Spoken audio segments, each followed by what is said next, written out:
Nag-rides na naman si Sam. Ayan, nakapila na sila dyan sa nabilhan ng ticket. Ayun na sila, oh. Ayan na naman. Mag-rides na naman yan. Kahit ang lakas ng hangin. Diba?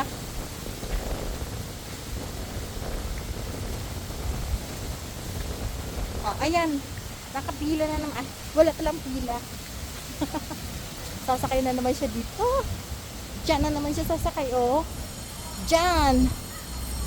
Diyan na naman siya sasakay. Ayan. Oh, parang uulan na naman. Ano?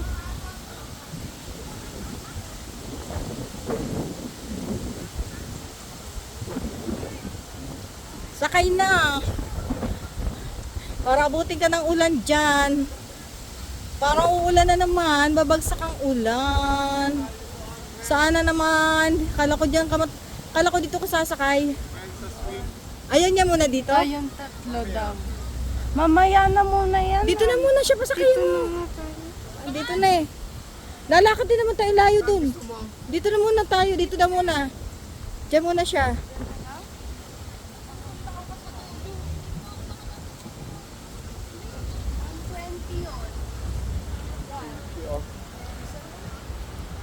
Oh, pupunta kami dito pag regular days. Hindi siya masyadong matao kasi pag weekend, ang hirap dito mag-rides kasi nga ang haba ng pila. Yan. Mabuti pag ganitong regular days kasi hindi masyadong matao. Nakakainis din pag maraming tao. Pipila ka pa. O, diba? At least pag sasakay siya dyan ay hindi masyadong mahaba ang pila. Sakay agad. Sa Bumblebee. Ano, si Kenzo dapat dyan. Yan. Di ba? Ganyan lang ka. Konti lang ang tao. Maliwalas lang. Kasi naman, pag namasyal ka at napakaraming tao, nakakapagod, nakaka-stress. Yung mga gagawin mo, hindi mo rin masyadong magawa. Katulad yung mga rides na yan. Ang dami-daming pila. So, hindi ka rin makasakay.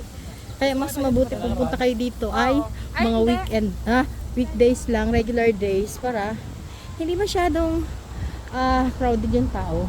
And kung gusto niyo sumakay, makakasakay kayo na maayos. Halos lahat masasakyan nyo. Pagka kasi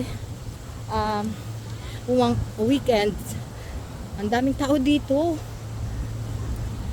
Kasi nga ito, yung puntahan ng tao, gawa nga na, ayan na yung MOA. Yan, tatawid ka na lang, MOA na yan. Tapos kaya dito, mas maraming pupunta dahil pag gusto nila pumunta ng MOA, tatawid lang sila, di ba? Yan. Yan, dyan muna sasakay si Sam. Dyan muna siya.